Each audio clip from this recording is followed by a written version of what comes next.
Karibuni na ujambo ndugu mtazamaji pia msikilizaji wa channel yako pendelevu Kuna Nini News. Kuna Nini News ni channel yako TV online iliyo na makao yake huko nchini Uingereza. Tunakuletea habari za mashariki mwa Jamhuri ya Kidemokrasia ya Kongo, habari za kanda kama vile habari za kimataifa. Leo ni siku ya Ijumaa ya tarehe Aprili 18 mwaka wa 2025. Haya ni matangazo yetu ya jioni. Nini tumekuandalia leo ndugu mtazamaji? Tumshukuru Mungu kwa kila jambo. Hayo ndiyo ambayo yameshuhudiwa kwenye video hii ambayo Jenerali Padiri ambaye ni mratibu wa jeshi la akiba nchini Jamhuri ya Kidemokrasia ya Kongo RAD kamshukuru Mungu alipoachwa huru baada ya kushikiliwa na vyombo husika kwa sababu ambazo hazikutolewa kwetu. Basi na kuomba waandamane nasi tangu mwanzo hadi mwisho ili usikilize jinsi gani Jenerali huyu anavyomwomba Mwenyezi Mungu na kumshukuru kutokana na kuachwa huru kwake. Basi ndugu mtazamaji pia msikilizaji wa Kuna Nini News, na kuomba wewe ambaye bado hujasubscribe usikose kujiabone, usikose kulike, usikose kuacha comment yako, haswa kutuandikia mahali ulipo, na hatimaye usikose kushare, yani kupataji kwa wengine. Huo utakuwa ni mchango wako mkubwa kwetu. Nasi kesho tutakuja kwa kishindo.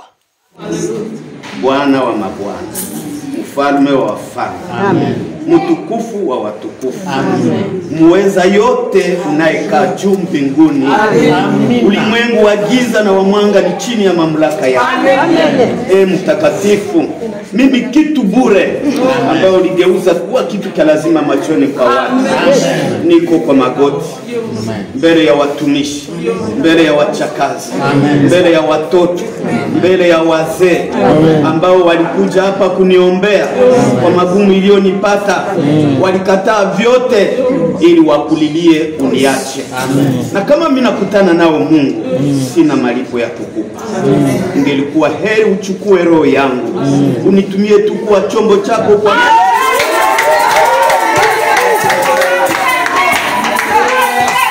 kazi yote natumikia taifa hili. Wale walitaka kunivunja moyo hawawezi weza kunivunja. Naipenda Kongo, ndaitumikia mapinduzi. Asante kwa kuwa unabaki kuwa mfalme, na kamwe hujawahi kujikontredire Mungu. Yale uliahidi yametimilika. Basi nikushukuru na niseme asante. Kwa jina la Baba, Mwana na Roho Mtakatifu. Amen. Basi ndugu mtazamaji pia msikilizaji wa Kuna Nini News, kufikia hapo sina cha ziada. Ni hayo ambayo nimekuandalia jioni ya leo. Naomba wewe ambao bado hujasubscribe, yani kujiabone, usiondoke kabla ya kusubscribe. Usikose kulike, usikose kuacha comment yako na kutuandikia mahali ulipo, na hatimaye usikose kushare, yani kupataje kwa wengine. Huo utakuwa ni mchango wako mkubwa kwetu na itatupelekea sisi kuja kesho kwa kishindo zaidi. Hadi hapo tutakapokutana tena hewani, tunakushukuru kwa muda wako ukikubali kuandamana nasi tangu mwanzo hadi hapa tunapofikia kwa kuhitimisha matangazo yetu ya jioni. Asante kwa muda wako.